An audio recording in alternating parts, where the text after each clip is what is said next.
வணக்கங்க. மற்றும் ஒரு காணொளியில் உங்களை சந்திப்பதில் மிக்க மகிழ்ச்சி. இந்த காணொளி மிக மிக முக்கியமான காணொளி. தயவு செஞ்சு போட்டித் தேர்வர்களாகிய நீங்கள் உங்களுக்கு என்ன வேலை இருந்தாலும் கொஞ்சம் நேரம் ஒதுக்கி இந்த காணொளியை கேளுங்க. கலந்தாய்வு போய்க்கிட்டு இருக்குது. குரூப் 2 ஏ கலந்தாய்வு உங்களுக்கு எல்லாத்துக்குமே தெரியும். அதுவும் குறிப்பா ஜூனியர் கோஆப்பரேட்டிவ் ஆடிட்டர் பணியிடங்களை நிரப்புவதற்கான கலந்தாய்வு முழு வீச்சில் போய்க்கிட்டு இருக்கிறது உங்களுக்கு தெரியும். குரூப் 4 தேர்வு நடைபெற்றதுனால ஒரு 3 நாள் 4 நாட்கள் கலந்தாய்வு நடைபெறாமல் இருந்துச்சு. மறுபடியும் பார்த்தீங்கன்னா, செவ்வாய்க்கிழமையிலிருந்து கலந்தாய்வு தொடங்கி இப்ப நடந்துகிட்டு இருக்குது. இப்ப அதாவது குரூப் 4க்கு அப்புறம் 2வது நாளாக 9ஆம் தேதி குரூப் 4 நடந்தது. 10ஆம் தேதி கலந்தாய்வு இல்ல. 11, 12 நடந்தது. ஓகேங்களா?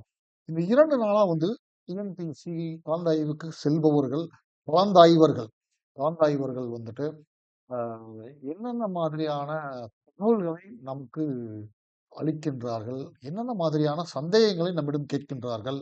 அப்படிங்கிறத பார்க்கும் பொழுது, அவர்கள் நம்மிடம் பகிர்ந்து கொண்ட விஷயங்கள் அதிர்ச்சி அளிக்கக்கூடியதா இருக்குது. ஏன்னா, முதல் 10 நாள்ல இந்த கம்ப்ளைண்ட் வரவே இல்லங்க. ஓகேங்களா? 15ஆம் தேதி மே 15ஆம் தேதி கலந்தாய்வு தொடங்குச்சு. தொடங்குனது தொடங்குன முதல் 1 வாரம், முதல் 10 நாள் பார்த்தீங்கன்னா, கலந்தாய்வு சிறப்பா போய்க்கிட்டு இருந்துச்சு. அந்த பணியாற்றக்கூடிய பணியாளர்களும் ரொம்ப தன்மையோட, கனிவோட வந்திருந்த கலந்தாய்வர்கள்கிட்ட நடந்துக்கிட்டதா தான் எல்லாருமே சொன்னாங்க. எங்களுக்கும் மகிழ்ச்சியா தான் இருந்துச்சுங்க. ஆனா, கடந்த 2 நாட்களாக அங்கிருந்து வரக்கூடிய செய்திகள் மகிழ்ச்சிகரமாக இல்லை. மகிழ்ச்சி அளிக்கக்கூடியதாக இல்லை. ஓகேங்களா? என்ன நடக்குது? அப்படிங்கிறத அங்கிருந்து வந்த சில பகிர்வுகள நான் உங்ககிட்ட பகிர்ந்துக்கணும்னு நெனைக்கிறேன். தென் அதுல என்ன இருக்குதுங்கிற அடிப்படத்த நம்ம எழுதுறோம். நம்ம எழுப்புறோம். இந்த காணொளி வாயிலாக. ஓகேவா? என்ன அப்படின்னு பார்த்தீங்கன்னா, இன்னைக்கு ஒரு கேண்டிடேட்டுங்க. அந்த கேண்டிடேட் அ அ ஆக்சுவலா என்னுடைய கேண்டிடேட் கிடையாது. அ சத்யம் ஐஏஎஸ் அகாடமியினுடைய கேண்டிடேட் கிடையாது அவங்க. அவங்க பார்த்தீங்கன்னா, வேற ஏதோ ஒரு அகாடமியில படிச்சிருக்காங்க. ம். அது முக்கியம் இல்ல. நம்ம பாதிக்கப்பட்டவர்கள் பக்கம் நின்னு அவர்களுக்காக நம்ம அவங்க தரப்புல இருக்கக்கூடிய விஷயங்கள முன்வைக்கிறோமா, அவங்களுக்கு ஆதரவா நிக்கிறோமா அப்படிங்கிறது தான் முக்கியம். அந்த அடிப்படையிலங்க, அவர் கடலூரைச் சேர்ந்தவர். கடலூரைச் சேர்ந்தவர். அந்த கேண்டிடேட் பார்த்தீங்கன்னா, பிபிஎம் பிபிஎம் முடிச்ச கேண்டிடேட். பிபிஏ இல்ல, பிபிஎம். ஓகேங்களா? ஆ அந்த கேண்டிடேட்ங்க. தென் அந்த candidate belongs to ST community. ஓகேங்களா? கேட்டகரியில எஸ்டி கேட்டகரியில வர்றாரு. உங்களுக்கே தெரியும். எஸ்டி கேட்டகரியில வர்றவங்களுக்கு பார்த்தீங்கன்னா, எந்த அளவுக்கான வாய்ப்பு இருக்குது அப்படிங்கிறது உங்களுக்கு தெரியும். அதுவும் பிபிஏ முடிச்சிருக்காரு. பிபிஎம் முடிச்சிருக்காருன்னு வச்சுப்போமே. ஓகேங்களா? தென் அவரு இன்னைக்கு கலந்தாய்வுக்கு போறாருங்க. கலந்தாய்வுக்கு போனவர் ம். அந்த அவருக்கு கலந்தாய்வு செய்த ஊழியர், அவருடைய இத வாங்கி பார்த்துக்கிட்டு, "இந்த போஸ்ட்‌க்கு நீங்க எலிஜிபிள் இல்ல" அப்படின்னு சொல்லியிருக்காருங்க. உடனே இவரு கேட்டிருக்காரு, "ஏன் சார்? ஏன் எலிஜிபிள் இல்ல?" அப்படின்னு கேட்டிருக்காரு. இது junior cooperative auditor. Junior cooperative ஆடிட்டருக்கு பிஏ எக்கனாமிக்ஸ் முடிச்சிருக்கணும், அல்லது பிஏ கார்ப்பரேட் செக்ரட்டரிஷிப் முடிச்சிருக்கணும், அல்லது பிகாம் முடிச்சிருக்கணும். பிகாம்லயே பார்த்தீங்கன்னா, உங்களுக்கு பிகாம் சிஎஸ்ன்னு ஒண்ணு இருக்கு. கம்ப்யூட்டர் சயன்ஸ்ன்னு ஒண்ணு இருக்கு. எவ்வளவோ வந்துருச்சு. பிகாம்லயே இப்ப நெறைய வந்துருச்சு. ஓகேவா? நீங்க பிபி அ பிபிஎம் அப்ப அந்த கேண்டிடேட் கேட்டிருக்காரு.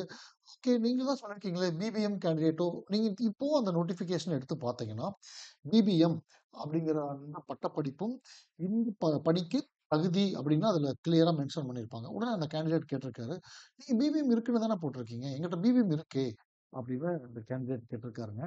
அதுக்கு அந்த கலந்தாய்வு பணியில் ஈடுபட்ட அந்த டிஎன்பிஎஸ்சி ஊழியர் என்ன சொல்லியிருக்காங்கன்னா, நாங்க மீன் பண்ணியிருக்கிற பிபிஎம் அப்படிங்கிறது பேச்சுலர் ஆஃப் பேங்கிங் மேனேஜ்மெண்ட். நீங்க படிச்சிருக்கிறது பேச்சுலர் ஆஃப் பிசினஸ் மேனேஜ்மெண்ட். ஏங்க நம்ம எல்லாத்துக்குமே தெரியும்.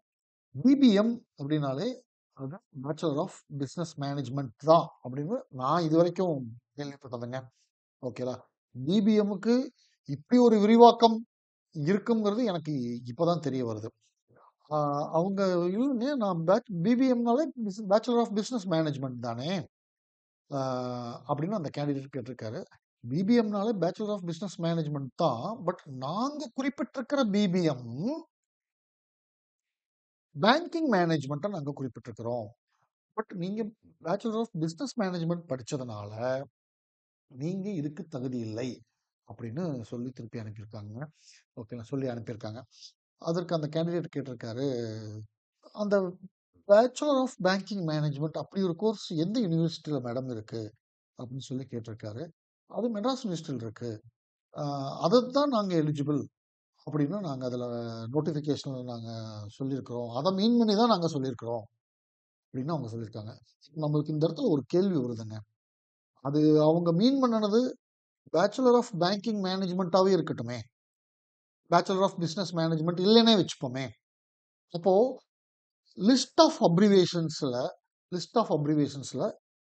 BBM stands for bachelor of banking management அப்படின்னு கொடுத்துருக்கணுமா இல்லையாங்க? கொடுத்துருக்கணும். அப்படி எதுவும் கொடுக்கல. அப்படி எங்கேயாவது அந்த நோட்டிஃபிகேஷன் கிட்டத்தட்ட 80 பக்கம் 90 பக்கம் அந்த நோட்டிஃபிகேஷனுங்க, இந்த குரூப் 2க்கு வந்த நோட்டிஃபிகேஷன், இப்போ கலந்தாய்வு போயிட்டு இருக்கிற நோட்டிஃபிகேஷன், அந்த நோட்டிஃபிகேஷன் தரவா செக் பண்ணோம்னா அதில் வந்து பார்த்தீங்கன்னா, அதுலேயும் குறிப்பாக அந்த ஜூனியர் கோஆபரேட்டிவ் ஆடிட்டர் அப்படிங்கிறதுல வெறும் பிபிஎம் அப்படின்னா நம்மளுக்கு எல்லாருக்குமே தெரியும். எல்லா யூனிவர்சிட்டியிலுமே பிபிஎம் இருக்கு. அதே மாதிரி எல்லா யூனிவர்சிட்டியிலுமே பிபிஏ இருக்கு, பேச்சுலர் ஆஃப் பிசினஸ் அட்மினிஸ்ட்ரேஷன் இருக்கு. ஓகேலா. ஆனா எனக்கு தெரிஞ்சு எந்த யூனிவர்சிட்டியிலையாவது அல்லது எந்த கல்லூரியிலையாவது பேச்சுலர் ஆஃப் பேங்கிங் மேனேஜ்மெண்ட் அப்படின்னு ஒரு டிகிரி கொடுக்கப்படுகிறதாக எனக்கு தெரியவில்லை. ஓகேலா. இதுலயே பிகாம்லயே வந்து பாத்தீங்கன்னா பேங்கிங் மேனேஜ்மெண்ட்னு ஒரு பிகாம் இருக்குதுங்க. ஓகேலா. பிகாம் பேங்கிங் மேனேஜ்மெண்ட் அதுவும் இதுக்கு ஜூனியர் கோஆபரேட்டிவ் ஆடிட்டருக்கு எலிஜிபிள் தான். ஓகேலா. மெட்ராஸ் யூனிவர்சிட்டியில கொடுக்குறாங்க பிகாம் பேங்கிங் மேனேஜ்மெண்ட். அப்போ பிகாம்ல வந்து பாத்தீங்கன்னா அவங்க பேங்கிங் மேனேஜ்மெண்ட் படிச்சிருந்தாலும் சரி, அல்லது பிகாம் சிஎஸ் பிடிச்சிருந்தாலும் சரி, தென் பிகாம் இ காமர்ஸ் பிடிச்சிருந்தாலும் சரி, இது எல்லாத்தையுமே அக்செப்ட் பண்ணிக்கிறாங்க. ஓகேங்களா. ஸோ இப்போ நமக்கு என்ன தெரிய வேண்டியது இருக்கு அப்படின்னா, அந்த நோட்டிபிகேஷன்ல குறிப்பிடப்பட்டிருக்கின்ற பிபிஎம் அப்படிங்கிறது எல்லாருமே பேச்சுலர் ஆஃப் பிசினஸ் மேனேஜ்மெண்ட் தான் நம்ம நினைச்சிட்டு இருக்கிறோம். ஆனா இன்னைக்கு டிஎன்பிஎஸ்சி ஊழியர் ஒருவர், கலந்தாய்வில் ஈடுபட்ட பணியாளர் ஒருவர், நாங்க மீன் பண்ணியிருக்கிற பிபிஎம் இந்த பிபிஎம் இல்ல, அதாவது பேச்சுலர் ஆஃப் பிசினஸ் மேனேஜ்மெண்ட் அல்ல, நாங்க என்ன மீன் பண்ணியிருக்கிறோம்னா பேச்சுலர் ஆஃப் பேங்கிங் மேனேஜ்மெண்ட். அது எடுத்திருந்தா அது படிச்சிருந்தா மட்டும்தான் நீங்க ஜூனியர் கோஆபரேட்டிவ் பணியை எடுப்பதற்கு தகுதியானவர், அதனால நீங்கள் இந்த பணிக்கு தகுதி இல்லை அப்படின்னு சொல்லி திருப்பி அனுப்பியிருக்காங்க. ஓகேங்களா. ஸோ இப்போ நம்மளுக்கு நம் முன்னால் ஏற்படக்கூடிய கேள்விகள் பாருங்க, எத்தனை கேள்விகள் ஏற்படுதுன்னு பாருங்க. ஒண்ணு, நீங்க அப்படி பேச்சுலர் ஆஃப் பேங்கிங் மேனேஜ்மெண்ட் தான் நீங்க குறிப்பிடுறீங்க அப்படின்னா அதை அந்த நோட்டிபிகேஷன்ல தெளிவா சொல்லியிருக்கணும். ஓகே, அந்த 3 லெட்டருக்கும் விரிவாக்கம் என்னங்கிறத நீங்க சொல்லியிருக்கணும். அப்படி எங்கேயாவது சொல்லியிருக்கீங்களா அப்படின்னா சொல்லல. சரி, ஓகே. 2வது வந்து பாத்தீங்கன்னா, அந்த கேண்டிடேட்டுக்கு, அதாவது அந்த கலந்தாய்வுல இன்னைக்கு நடந்த அந்த கலந்தாய்வுல கலந்துக்கிட்ட அந்த கேண்டிடேட்டுக்கு இதுக்கு முந்தின நாள் 6 மணிக்கு தான் மெயில் வந்திருக்கு. ஜூனியர் கோஆபரேட்டிவ் ஆடிட்டர் பணியிடத்திற்காக நடத்தப்படுகின்ற கலந்தாய்வில் நீங்கள் கலந்து கொள்ள அழைக்கப்படுகிறீர்கள் அப்படிங்கிற ரீதியில அதுக்கு முந்தின நாள் 6 மணிக்கு தான் மெயில் வந்திருக்கு. இப்போ அதுக்கு முந்தின நாள் 6 மணிக்கு மெயில் வருது, அதையெல்லாம் எடுத்துட்டு தான் அவர் ரெடியாகி வர்றாரு. அப்போ வந்து பாத்தீங்கன்னா அடுத்த நாள் ஒரு 5 மணி நேரத்துல 6 மணி நேரத்துல அந்த கேண்டிடேட் எப்படி வந்து தகுதியற்ற கேண்டிடேட்டா மாறினாரு அப்படிங்கிறது ஒரு புரியாத புதிரா இருக்குதுங்க. இது பரவாயில்ல, இதாவது பரவாயில்லங்க. வேலூர் பக்கத்துல காட்பாடியை சேர்ந்த ஒரு பெண்மணி, மாற்றுத்திறனாளி பெண்மணிங்க, நல்லா கவனிங்க, மாற்றுத்திறனாளி பெண்மணி. இந்த பெண்மணி வந்து பாத்தீங்கன்னா இப்போ ரிசல்ட்ல வந்து கிளியர் ஆகுது அவங்களுக்கு. ஓகேங்களா, ரிசல்ட் கிளியர் ஆகுது. தென் அதுக்கப்புறம் வந்து பாத்தீங்கன்னா மெயின்ஸ் எழுதுறாங்க. தென் மெயின்ஸ் எழுதிட்டு ரிசல்ட் வருது. அதுலயும் வந்து ரீச் ஜோன் ஆஃப் கன்சிடரேஷனுக்கு வருது. தென் ஏப்ரல் 8ஆம் தேதி வந்து அவங்களுக்கு மதிப்பெண் வெளியிடுறாங்க. எல்லாம் ஓகே, ஸ்மூத்தா போயிட்டு இருக்குது. ஓகேங்களா. ஆனா கடைசியா வந்து ஏப்ரல் எண்டுல அல்லது கலந்தாய்வு தொடங்குறதுக்கு முன்னாடின்னு நினைக்கிறேங்க. ஓகேங்களா, நீங்க வந்துட்டு அஹ், இந்த பணியிடத்திற்கு குறிப்பிடப்பட்டுள்ள லிஸ்ட் 2 பணியிடங்களுக்கு நீங்கள் தகுதியானவர் இல்லை அப்படின்னு ஒரு மெயில் வந்திருக்குது. இப்போ எப்படி ப்ரிலிம்ஸ் ரிசல்ட் போட்டாங்க, அவங்கள எப்படி மெயின்ஸுக்கு எழுத வச்சாங்க, தென் மெயின்ஸ் ரிசல்ட் வந்தப்போ அவங்கள வந்துட்டு ஜோன் ஆஃப் கன்சிடரேஷனுக்கு வந்ததா எப்படி சொன்னாங்க, அதுக்கப்புறம் ஏப்ரல் 8ல மதிப்பெண்கள் வெளியிட்டப்பமும் வந்து பார்த்தீங்கன்னா, எப்படி அவங்களோட மதிப்பெண்கள் அதுவும் அப்போ அவங்க பணி பெறுவதற்கு தகுதியான ஒரு மதிப்பெண் எடுத்த ஒரு நபரா தான் தெரியிறாங்க. ஓகேங்களா? இப்போ என்ன நடந்துச்சு? அதே மாரி இன்னொரு மாற்றுத்திறனாளி அ விண்ணப்பதாரருங்க. இன்னொரு மாற்றுத்திறனாளி விண்ணப்பதாரர், அவரும் அதே மாரி தான். பிரிலிம்ஸ் பாஸ் பண்றாரு. தென் அதுக்கப்புறம் மெயின்ஸ் எழுதுறாரு. தென் அதுக்கப்புறம் ஜோன் ஆஃப் கன்சிடரேஷனுக்கு வருது. தென் அதுக்கப்புறம் வந்து பார்த்தீங்கன்னா, கலந்தாய்வு தொடங்குனதுக்கப்புறம் அல்லது கலந்தாய்வு தொடங்குவதற்கு ஒரு சில தினங்களுக்கு முன்போ என்னமோ வந்து அவங்களுக்கு நீங்கள் வந்து எலிஜிபிள் இல்லை அப்படின்னு சொல்லி வந்திருக்குது. இப்ப நம்ம கேள்வி என்ன அப்படின்னா, இப்போ நீங்க வந்து இன்டர்மீடியட் ஸ்டேஜ்லயே நீங்க என்ன பண்ணிட்டு இருந்தீங்க? அவங்கள எப்படி மெயின்ஸ் தேர்வுக்கு நீங்கள் அனுமதிக்கப்படுகிறீர்கள் எப்படி அப்படின்னு சொல்லி நீங்க இதெல்லாம் சொல்லாம இருந்தா அவங்க பாட்டுக்கு அவங்க வேலை வெட்டி பார்த்துட்டு போயிருப்பாங்கல்ல. அடுத்த தேர்வுக்கு படிச்சிருப்பாங்க. அல்லது வேற ஏதாவது வேலைக்கு போயிருப்பாங்க. எப்படி இது டிஎன்பிஎஸ்சில இப்படி நடந்துச்சு அப்படின்னு தெரியல. இப்ப இதுல என்ன விஷயம் அப்படின்னு பார்த்தீங்கன்னா, இன்றைக்கு அதாவது அ 12ஆம் தேதி 12ஆம் தேதி நடந்த கலந்தாய்வுல வந்து பார்த்தீங்கன்னா, 50க்கும் மேற்பட்டவர்களை கலந்தாய்வுக்கு வந்தவர்களை அதாவது அதுக்கு முந்தின நாள் 6 மணிக்கு தான் அவங்களுக்கு மெயில் வருது. நல்லா கவனிங்க. ஒருத்தர் 2 பேர் இல்ல. கிட்டத்தட்ட 50க்கும் மேற்பட்ட நபர்களை நான் விசாரிச்ச வரைக்கும் வந்த தகவல்ங்க. ஓகேவா? அந்த தகவல நான் அப்படியே உங்ககிட்ட நான் பகிர்ந்துக்கிறேன். இந்த தகவல்ல ஏதாவது த தவறா இருந்துச்சுன்னா கூட நீங்க சொல்லுங்க. ஓகேங்களா? ஸோ, அ 50க்கும் மேற்பட்ட நபர்கள வந்துட்டு வந்து நீங்கள்லாம் இந்த பணிகளுக்கு தகுதி இல்லை அப்படின்னு சொல்லி திருப்பி அனுப்பிச்சிருக்காங்க. இன்னொரு முக்கியமான விஷயங்க. நீங்க கலந்தாய்வுக்கு வர்றவங்கள வந்துட்டு நீங்க இந்த பணி கலந்தாய்வுக்கு வர்றவங்கள என்ன பண்ணணும்? அந்த ஸ்க்ரீன்ல டிஸ்ப்ளே ஆகணும். சிஸ்டத்த முன்னாடி உட்கார வச்சு, இங்க பாருங்க நீங்க கேட்கிற அந்த பணியிடங்கள் இத்தன வேக்கன்சி இருக்கு. இத்தன வேக்கன்சி இல்ல. அதனால நீங்க அதனால நீங்க இந்த பணியிடம் நீங்க கேட்கிற அந்த பணியிடம் காலியா எதுவும் இல்ல. அ அப்படின்னு சொல்லி தான் அவங்கள வெளிய அனுப்பணும். அதுதான் ப்ரொசீஜர். ஆனா நேத்து இந்த 2 நாட்களும் என்ன நடந்திருக்கு அப்படின்னு பார்த்தீங்கன்னா, திரு A4 பேப்பர்ல நேம் லிஸ்ட் எடுத்துட்டு வருவாருங்க. நேம் லிஸ்ட் எடுத்துட்டு வந்துட்டு அந்த கவுன்சிலிங் ஹால்ல உட்கார்ந்துட்டு இருக்கிறவங்க முன்னாடி நின்னு, இந்த பேர் படிக்கிறவங்கலாம் நீங்க கிளம்பி போலாம் அப்படின்னு சொல்லி கடகடன்னு ஒரு பேர படிப்பாருங்க. பேர படிச்சுட்டு அவங்க கிளம்பி நீங்க கிளம்பி போங்க. நீங்க இந்த போஸ்ட் உங்களுக்கு உங்களுக்கு இந்த போஸ்ட் இல்ல. நீங்க போஸ்ட் இல்லங்கிறத அவங்களுக்கு அந்த ஸ்க்ரீன் முன்னாடி உட்கார வச்சு, அவங்க கேட்கிற போஸ்ட் அவங்க கேட்டகரியில, அவங்க கம்யூனல் கேட்டகரியில இஃப் எனி ஸ்பெஷல் கேட்டகரி இருந்துச்சுன்னா, அது 0 ஆயிருக்கு பாருங்க. அப்படின்னு அந்த கலந்தாய்வுல அந்த ஸ்க்ரீன பார்க்க வச்சு, அப்புறம் தான் அவர அனுப்பணும். அதுதான் முறை. ஆனா, இங்க இன்று, நேற்று இந்த 2 நாள்களிலும் பார்த்தீங்கன்னா, 50க்கும் மேற்பட்ட கலந்தாய்வர்கள் அந்த ஸ்க்ரீன் முன்னாடியே அவங்கள உட்கார சொல்லல, உட்கார வைக்கல, உட்கார வைக்கப்படவில்லை. அதற்கு முன்னாடியே வந்து பார்த்தீங்கன்னா, ஒருத்தர் ஒரு நேம் லிஸ்ட் எடுத்துட்டு வருவாரு. எடுத்துட்டு வந்துட்டு, நீங்களெல்லாம் வந்து உங்களுக்கெல்லாம் இந்த பணியிடங்கள் எதுவும் காலியா இப்ப இல்ல. நீங்க கிளம்புங்க. அப்படின்னு சொல்லி அனுப்புறாரு. அல்லது நீங்கள் இந்த பணிக்கு தகுதியானவர்கள் அல்ல. அப்படின்னு சொல்லி 2ல ஏதோ ஒண்ணு சொல்றாருங்க. ஒரு நேம் லிஸ்ட் படிக்கிறாரு. அதுல 2ல ஏதோ ஒண்ணு சொல்றாரு. நீங்கள் இந்த பணிக்கு தகுதியானவர் அல்ல. நீங்கள் கிளம்பலாம்ங்கிறாரு. நீங்க கேட்கும் இந்த பணி இப்போது காலியாக இல்லை. அனைத்து பணியிடங்களும் நிரப்பப்பட்டு விட்டன. ஆகவே நீங்கள் கிளம்பலாம். இப்படி சொல்லி அனுப்புறாருங்க. இது எந்த விதத்துல நியாயம் அப்படின்னு எனக்கு தெரியலங்க. ஓகேங்களா? 2லயுமே நமக்கு கேள்வி எழுது. ஓகேங்களா? இ இந்த இந்த பணியிடங்களுக்கு நீங்கள் தகுதியானவர் இல்லை அப்படின்னா, அது ஏன் பிரிலிம் ஸ்டேஜ்ல தெரியலையா? மெயின் ஸ்டேஜ்ல தெரியலையா? தென் அதுக்கப்புறம் ஜோன் ஆஃப் கன்சிடரேஷன் ரிசல்ட் வரும்போது தெரியலையா? ஏப்ரல் 8ஆம் தேதி மார்க் வெளியிடும்போது தெரியலையா? அதுக்கு முந்தின நாள் 6 மணி வரைக்கும் மெயில் வந்திருக்கே! 6 மணிக்கு வந்திருக்கு.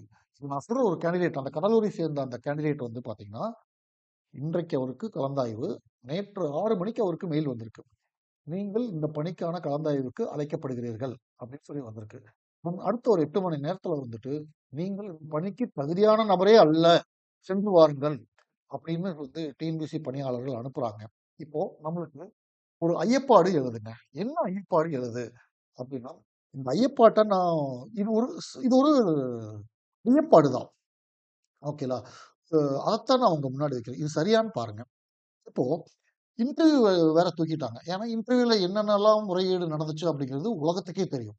அந்த ஃபர்ஸ்ட் ஸ்லாப் மதிப்பெண்ண வாங்குறதுக்கு என்னென்ன லாபி பண்ணாங்க, யார் யார் என்னென்ன பண்ணாங்கன்னு காலங்காலமா டிஎன்பிஎஸ்சில என்ன நடக்குது அப்படிங்கிறது எல்லாருக்குமே வந்து உள்ளங்கை நெல்லிக்கனியா தெரியும். இப்போ அதை எல்லாத்தையும் நீக்கப்பட வேண்டும். அவைகள் அனைத்தும் முறைப்படுத்தப்பட வேண்டும். அப்படிங்கிற நோக்குல தான் வந்து பார்த்தீங்கன்னா, நேர்முக தேர்வையே வந்து தூக்குனாங்க. குறிப்பா முனிசிபல் கமிஷனர் அப்படிங்கிற அந்த பணியிடத்திற்கு நான் இன்டர்வியூல கொண்டு போய் வச்சதுக்கு காரணமே அதுதான். சரிங்களா? இப்போ அ முறைகேட்டை களைவதற்கு ஒரு பக்கம் நடவடிக்கைகள் எடுக்கப்பட்டாலும் கூட, தென் ஒரு பக்கம் புதிதாக முறைகேடு செய்வதற்கு வழிவகைகள் கண்டுபிடித்துக் கொண்டிருக்கிறார்களோ அப்படிங்கிற ஒரு ஐயப்பாடு எழுதுங்க. ஓகேங்களா? எப்படின்னு பாருங்க. இப்போ கேண்டிடேட் 2 பேர் இருக்கிறாங்க. ஒரு கேண்டிடேட் ஏ, இன்னொரு கேண்டிடேட் பி. இந்த கேண்டிடேட் வந்து பார்த்தீங்கன்னா, 2 பேருமே ஒரே கேட்டகரில வராங்க. ஒரே கம்யூனல் கேட்டகரி. எல்லாமே கரெக்ட்டா இருக்கு. ஆனா கேண்டிடேட் ஏ வந்து மதிப்பெண்கள் அதிகமா பெற்றிருக்காரு. கலந்தாய்வுக்கு அ முன்கூட்டியே அழைக்கப்படுகிறார். கேண்டிடேட் பிய விட. இப்போ இப்படி நடக்கிறதுக்கு ஏன் வாய்ப்பு இருக்கக்கூடாது? எப்படின்னா, நான் சொல்றத பாருங்க. கேண்டிடேட் நல்ல மதிப்பெண் எடுத்திருக்காரு. கேண்டிடேட் அவ்வளவா மதிப்பெண் எடுக்கல. கேண்டிடேட் ஏ நல்ல மதிப்பெண் எடுத்த அந்த கேண்டிடேட் ஏ, அவரு அந்த பணியை எடுக்கலன்னா, ஆட்டோமேட்டிக்கா அந்த பணி யாருக்கு போகும்? மதிப்பெண் அதை விட குறைவாக எடுத்த கேண்டிடேட் பிக்கு போகுதுன்னு வச்சுப்போமே. அப்படித்தானே போகும். அதுதானே இயல்பு. ஓகே. இப்ப இந்த பி என்ன பண்றாரு? ஏதாவது ஒரு முறைகேடுல அ ஈடுபட்டு எந்தாவது ஒரு சோர்ஸ் வழியா ஓகேங்களா? அ லஞ்சம் கீது குடுத்து, பணம் கீது குடுத்து, அந்த பணியிடங்களை எப்படியாவது எனக்கு கிடைக்கும் மாதிரி செய்து கொடுங்கள் அப்படிங்கிற மாதிரியான ஒரு ஏற்பாட்டை செய்திருந்தால், இப்ப ஏ கவுன்சிலிங் போறாரு.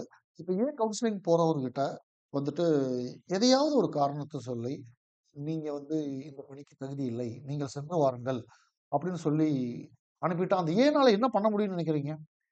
அங்க சண்டை பிடிக்க முடியுமா? என்ன பண்ண முடியும்?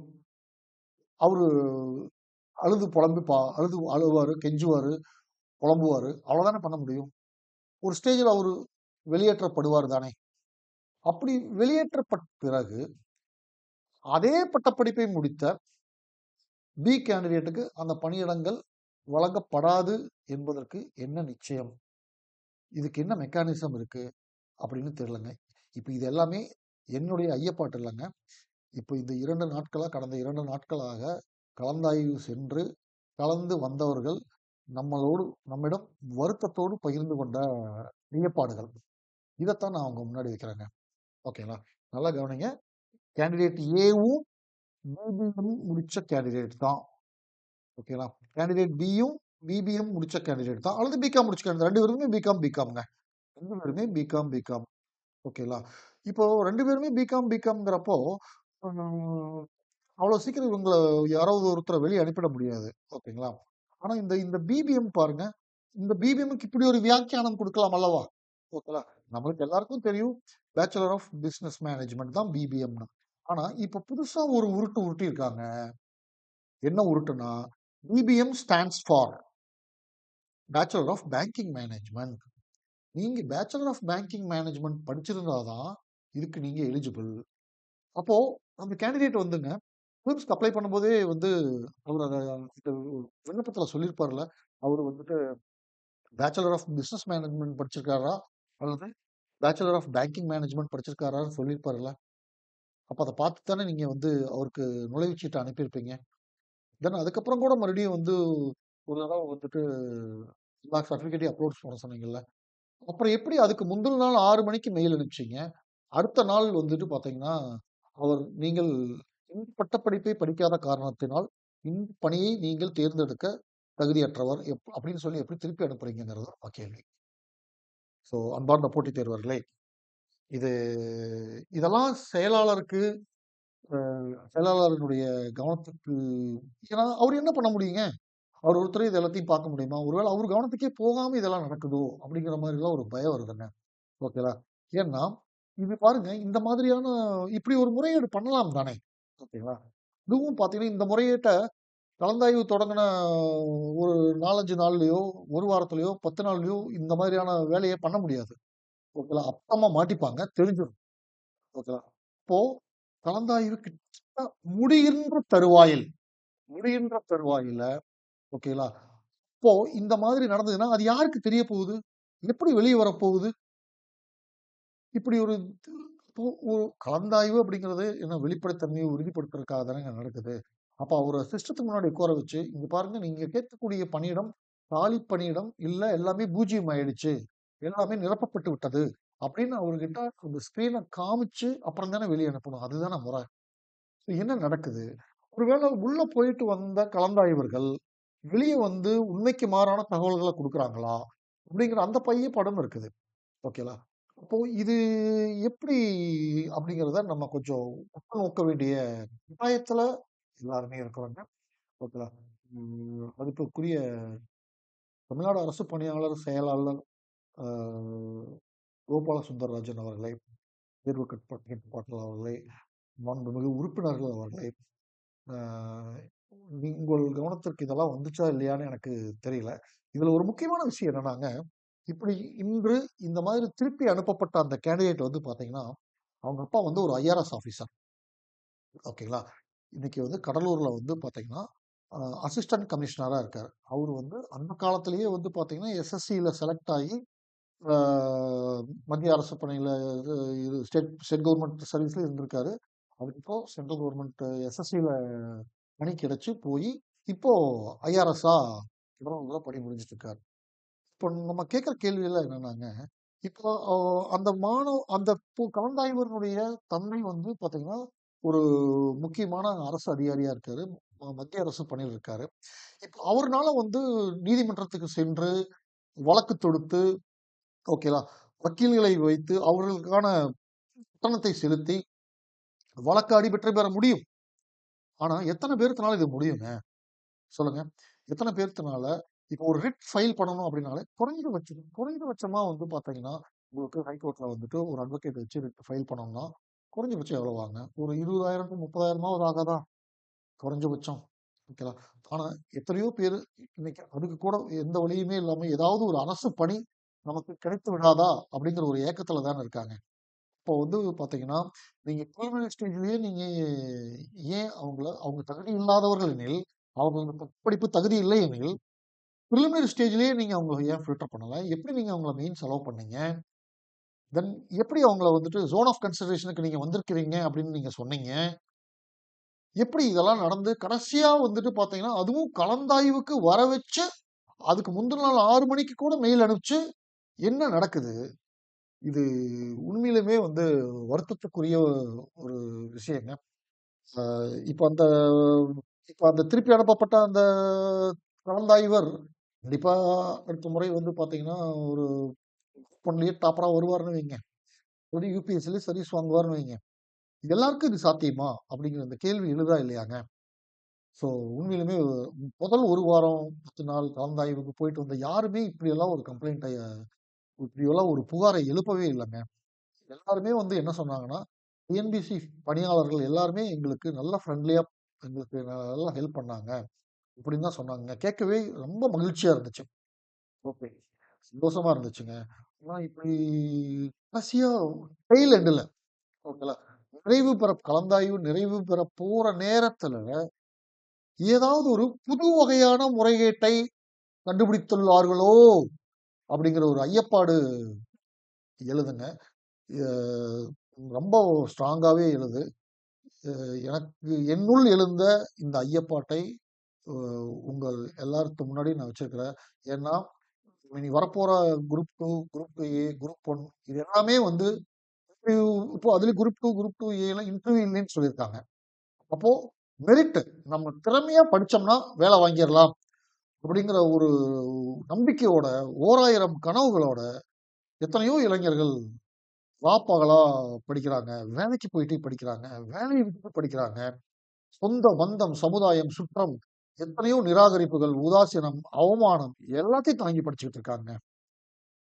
எங்க எல்லாத்துலயும் மண்ணு விழுந்துருமோ அப்படின்னு ஒரு பயம் இயல்பாவே இருந்துங்க. எனக்கு என்னன்னா ரிசல்ட் வந்தப்பவே வந்து அவங்களுக்கு வரலைன்னா அவங்களுக்கு அவங்கவுங்க அவங்க வேலையை பார்த்துட்டு போயிருப்பாங்க. ஓகேங்களா? அடுத்து படிக்கணும்னு உட்காந்துருப்பாங்க, அல்லது வேற வேலை வெட்டி ஏதாவது பார்த்துட்டு போயிருப்பாங்க. ஒவ்வொரு ஸ்டேஜ்லயும் வந்துட்டு கடைசியா வந்து உள்ள ஆஃபீஸ்க்குள்ள வரைக்கும் வந்து உட்கார வச்சுட்டு ஒருத்தர் வந்து ஒரு நேம் லிஸ்ட்டை படிச்சு நீங்களா கிளம்பி போங்கன்னு சொல்றாருன்னா இது எவ்வளவு பெரிய துரதிர்ஷ்டம். என்ன என்ன தப்பு நடக்குது, அல்லது கலந்தாய்வர்கள் தான் இதை தப்பா புரிஞ்சுக்கிட்டு இருக்காங்களா அப்படிங்கிற பல பல கேள்விகள் எழுதுங்க. ஏன்னா இந்த ஒரு வாரமா நீங்க என்னுடைய யூடியூப் வலைதளங்கள் பார்த்தீங்கன்னா எத்தனையோ பேர் வந்து ஜூனியர் கோஆபரேட்டிவ் ஆடிட்டர்னுடைய தேர்ட் ஃபேஸ் வருமா, மூன்றாம் கட்ட அழைப்பு, மூன்றாம் கட்ட முடிவுகள் வெளிவருமா, அதை பத்தி கொஞ்சம் சொல்லுங்க சொல்லுங்க அப்படின்னு சொல்லி கேட்குறாங்க. ஆனா ஒரு பக்கம் கம்ப்ளைண்ட் வந்துகிட்டு இருக்குது, நிறைய பேர் கம்ப்ளைண்ட் வந்துட்டு இருக்குது. அந்த காட்பாடியை சேர்ந்த ஒரு உடல் ஊனமுற்ற ஒரு பெண்மணி, அதே மாதிரி மேட்டூர்ல வந்து பாத்தீங்கன்னா ஒரு உடல் ஊனமுற்ற, எல்லாமே கேஸ் எல்லாம் பாருங்க எப்படிப்பட்ட கேஸ்ன்னு பாருங்க. எல்லாமே மாற்றுத்திறனாளிகள். மேட்டூரை சேர்ந்த ஒரு பெண்மணி மாற்றுத்திறனாளி.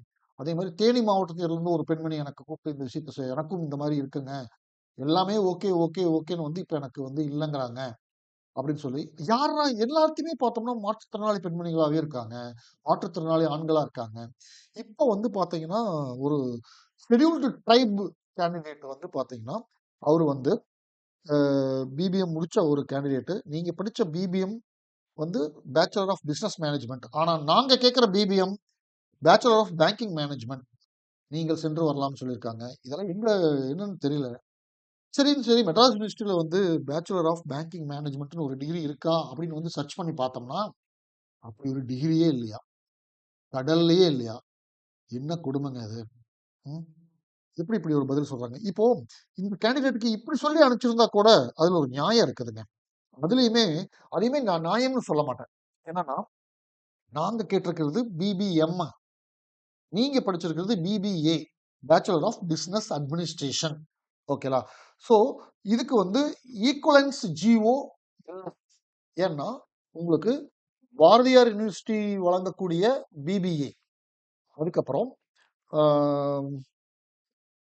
பாரதிதாசன் காமராஜர் பல்கலைக்கழகம் வழங்கக்கூடிய பிபிஏ, பாரதியார் பல்கலைக்கழகம் வழங்கக்கூடிய பிபிஏ, இந்த ரெண்டும் தான் பிபிஎம்முக்கு ஈக்குவல் அப்படின்னு சொல்லி ஜிஓ வந்திருக்கு. நல்லா கவனிங்க போட்டித் தேர்வர்களே, இது நிறைய பேருக்கு தெரிய மாட்டேங்குது. நான் ஏற்கனவே ஈக்குவலன்ஸ் ஜிஓன்னா என்ன, அதுல என்ன மாதிரி சிக்கல்கள் வரும், எப்படி நீங்க அதை எதிர்கொள்ளணும் அப்படிங்கிறதெல்லாம் நான் தொடர்ந்து பல காணொலிகளும் நான் பேசிட்டு வரேன். ஓகேங்களா? ஏன்னா யாருக்குமே இதை பத்தி தெரிய மாட்டேங்குது. சரி, காலகட்டத்துல தெரியலனாலும் பரவாயில்ல, இப்ப வேலைக்கு போகணும் போயே ஆக வேண்டிய காலகட்டம், இப்போவாது தெரிஞ்சுக்குங்க. ஓகேங்களா?